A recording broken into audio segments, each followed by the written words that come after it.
Hello students, let's study the structure of functional group amines. As we know, amines are the derivatives of ammonia. We can compare the structure with the structure of ammonia. In ammonia, nitrogen is sp3 hybridized. Here also sp3 hybridized. So nitrogen undergo sp3 hybridization. We know the nitrogen is having atomic number 7. Electronic configuration 1s2, 2s2, 2p3. We have nothing to do 1s2 electrons because they are the electrons from inner orbital. We know very well that electrons from outer shell, outermost shell, or electrons from valence shell take part in the bond formation. So here the electrons from 2s orbital and 2p orbital will undergo bonding, will take part in bonding. So they will undergo in hybridization, just 2s orbital and 3p orbitals, px, py, pz orbital and one s orbital. From second shell will undergo hybridization. So you know very well s orbital is spherical, p orbitals, 3p orbitals are aligned, one along the x-axis, one y-axis and one z-axis. 3p orbitals are dumbbell shaped, aligned 3 axes, 3 coordinates. One is named as px, py and pz. And this is s orbital from second shell. So 4 atomic orbitals are there. You know in hybridization the number of atomic orbitals will the number of new set of hybrid orbitals will be formed, means will be equals to the number of atomic orbitals taking part in the hybridization. Now what is hybridization? It is intermixing of the orbitals. So here s orbital and 3p orbitals, total 4 atomic orbitals undergo intermixing. And there will be redistribution of energy. These orbitals have nearly same energy. The new set of orbitals will be having equal energy. So the new set of orbitals will be formed, and that those orbitals will be having same symmetry, same shape and same energy.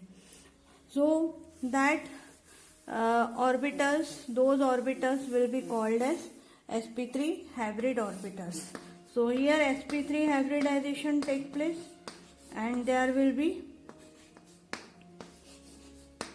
4 sp3 hybrid orbitals are formed. This we have studied in 11th class, sp3 hybridization. These, you know, hybrid orbital is having one bigger lobe and smaller lobe. This will be having. So this way sp3 hybrid orbitals will be orienting themselves in such a way that they will be making a tetrahedron. So geometry will be tetrahedral and bond angle will be 109.5 degree or 109 degree 28 minutes. This is about the general sp3 hybridization. So nitrogen will undergo this hybridization, and for each hybrid orbital will be called as sp3 hybrid orbital. Okay? Now you know nitrogen is having overall 5 electrons. Single electron will be filled first, and then you will see in one there will be lone pair.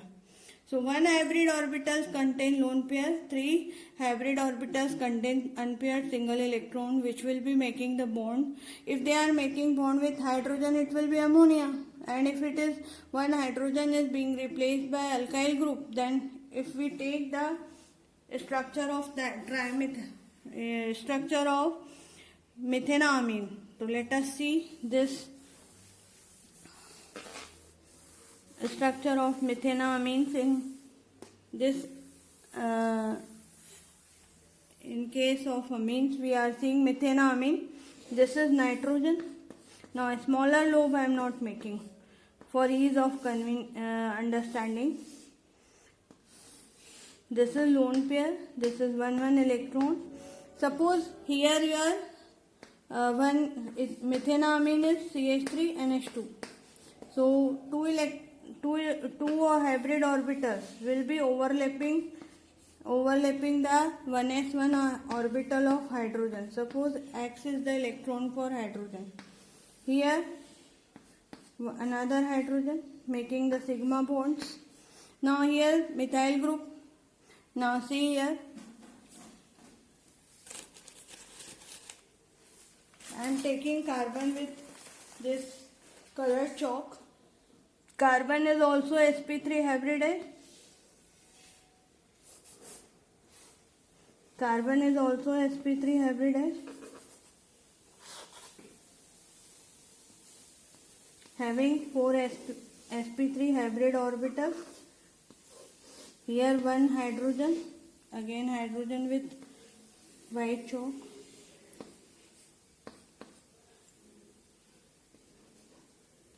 This electron making the sigma bond. Here one hydrogen, I don't have the space, one hydrogen atom will be overlapping here. Hydrogen 1s1 making sigma bond. Here also one hydrogen will be overlapping making sigma bond. This is the structure for methenamine.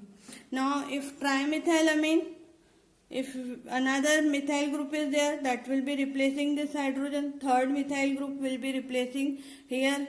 So here you see, my dear children, here you see that one methyl group is attaching here with nitrogen with its carbon atom. Similarly, here another alkyl group will be attaching with its carbon atom, replacing the hydrogen. So we will see the structure like this. It is again tetrahedral but distorted. As in ammonia also it is distorted, tetrahedral and named as pyramidal. Same is here, tetrahedral. Named as pyramidal. If you see here, this is lone pair, here on nitrogen, here hydrogen, and here methyl group is there. So pyramidal is the structure. Geometry is distorted. Instead of 109.5 degree angle, it is 108 degree, because one lone pair is there.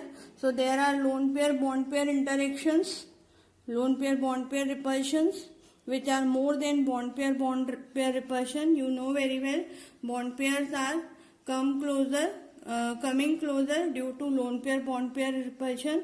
So the bond angle, which should be 109.5 degree, will decrease to 108 degree if we see trimethylamine.